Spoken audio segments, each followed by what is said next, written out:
Hey guys, Samurai here, back again with another video. Today the anime turns 25 years old.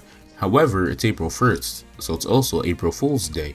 So I've been thinking, what video works as a 25th anniversary video and an April Fool's Day video? And then I remember a conversation I had with my friend a while back.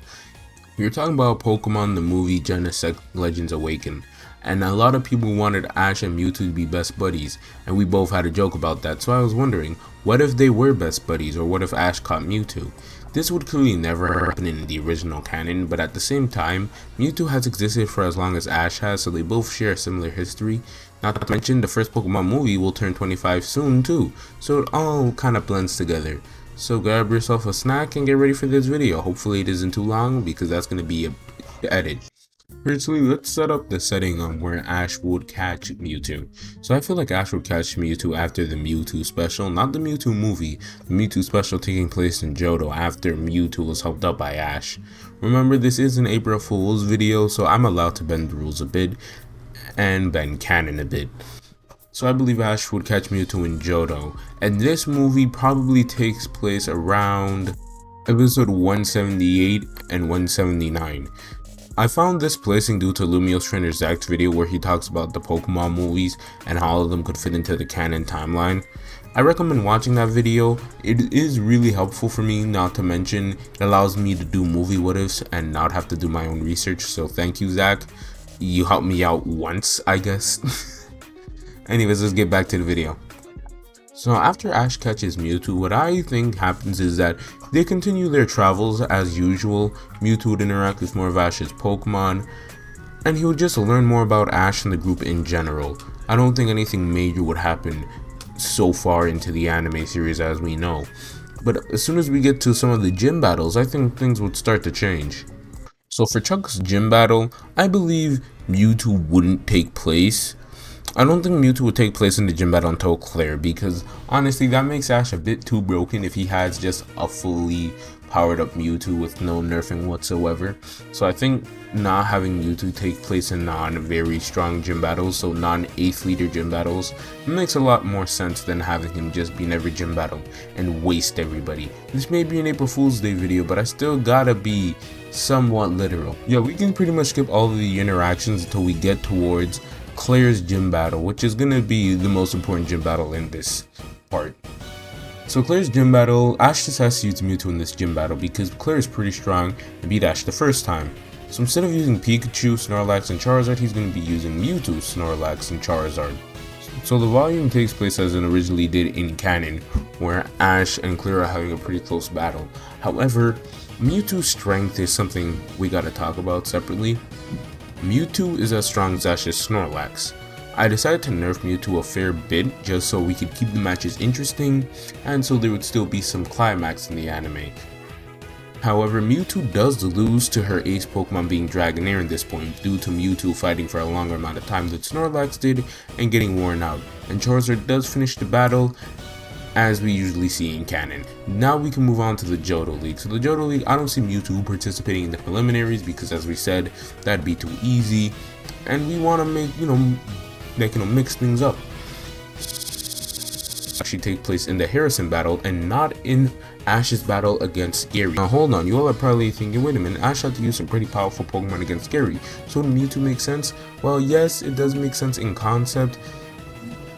Ash's team already worked without Mewtwo and kind of makes him overbroken. We still want the match to have some sense of urgency, so we're not gonna have him be used in this one. And however, that does kind of unbalance Ash's team and puts him in a way better winning position than we did in canon. Not to mention Ash vs Gary already worked out as a battle without Mewtwo, so there's no really need to add him. And this keeps the match interesting without being Mewtwo is strong, so he beats up every opponent because yes. However, Ash vs Gary goes as it did in canon with Ash beating Gary and moving on to the next round against Harrison. Now, instead of Charizard vs Blaziken in the final battle, it will be Mewtwo against Blaziken. However, since Blaziken is a Pokemon from the Hoenn region, Mewtwo has never seen it before and can't come up with a strategy. Neither can Ash at this point, so they actually end up losing due to a lack of information on the Pokemon. Sure, it's a fire and fighting type, Mewtwo is a psychic type, but Blaziken is a different Pokemon that they never fought before and has a way different biology than any other Pokemon they faced. So I feel like this is a good way to have Ash lose without making it too bad on Mewtwo's part. Again, we said Mewtwo was as strong as Snorlax, so while that's still pretty strong, he could still grow in strength. Alright, we can move on to the AG Saga, where it'll get a lot more interesting because Ash brought some of his old Pokemon back, but we're specifically talking about the Battle Frontier of AG, the only good part if you ask me, but that's besides the point. And in the Battle Frontier, Ash brought some of his old Pokemon back for matches. This makes sense. We're still going to keep Charizard versus Articuno, however we're going to change one thing. We're going to have Ash face Annabelle with, instead of Tauros and Corphish, we're going to have Mewtwo against her Raikou. You know, the Raikou that she has in the games but doesn't have in the anime for some weird reason. Yeah.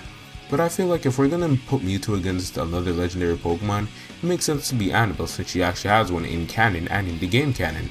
So it makes sense. Now, while Raikou isn't a psychic type Pokemon, it's still incredibly powerful. Not to mention Annabelle would probably have the same connection she does with all of her Pokemon, so it would still be quite a challenge, and I actually see them losing the first round, as Ash and Mewtwo haven't worked together since the Johto League and are out of sync. However, Ash and Mewtwo would probably have another episode focused on training and focused on getting in sync, and eventually they would come back with a better bond and a better understanding of each other's battling style. While Mewtwo, I think at least the anime's Mewtwo, wants to stay back, dodge, and study his opponent, and Ash wants to go in for direct hits, they could find some kind of common ground, and since Mewtwo can talk, this makes it even easier to cooperate. So they would probably win the symbol, and Ash would probably still use the same team that he used to beat Brandon with, because those were his original Pokemon, and while Mewtwo is a Pokemon Ash has a bond with now, it isn't gonna top the original Pokemon he caught, and I think we all know that. Now I'll briefly touch on the Sinnoh Saga. Now you might be saying, the Sinnoh Saga, what would he do there? Well, there's a certain trainer called Tobias I think all of you guys know about. Now, Ash brought a lot of old Pokemon back for the Sinnoh region, probably because of Heart Gold and Soul Silver, a lot of Johto Pokemon came back. Now, I think Mewtwo would train at Oak's lab so he can become that strong.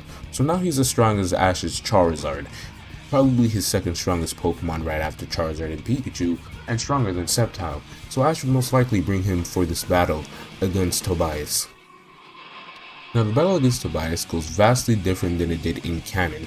I believe the battle would stay the same with Ash defeating Darkrai with Sceptile and Latios with Pikachu. However, Ash would have another Pokemon rather than him just getting eliminated. We can probably take Torkoal out of the battle. I don't think anybody's gonna hate me if I take Torkoal out of that battle and replace him with Mewtwo.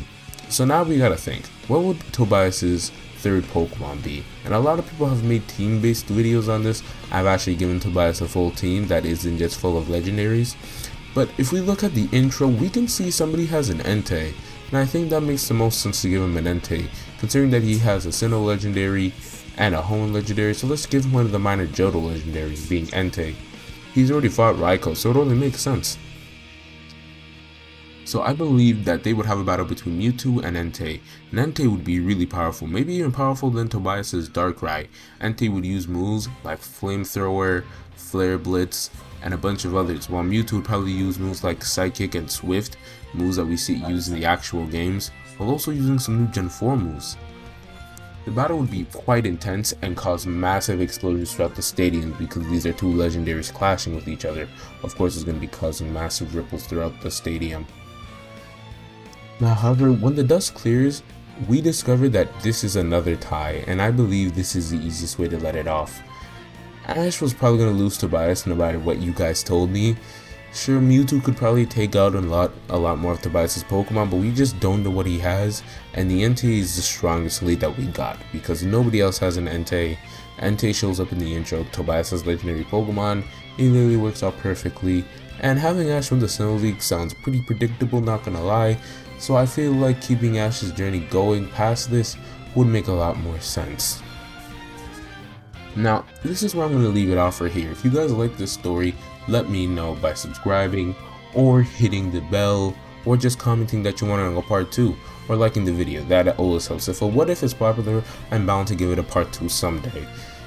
And I would love to tackle what Mewtwo would be like with Mega Evolution, a Z move, or even a Dynamax form in Journeys, XY, Sun and Moon, Best Wishes, and yeah, I think that's all of them. But Yeah, I would love to tackle those kind of stories in the second half of Pokemon. It's been 25 long years with this anime, and I hope for 25 years more. This anime has been going strong, and it's probably one of the longest running anime to date, with over 1,000 episodes. And also, I want to give a big thanks to 1K subscribers. Y'all didn't need to do that, but y'all pulled out. Thanks for everybody who subscribed. I hope to bring you guys more quality content in the future. And yeah, that's pretty much all I got to say. So remember, guys, Samurai out. There was not an educational message with that one, but Samurai out nonetheless.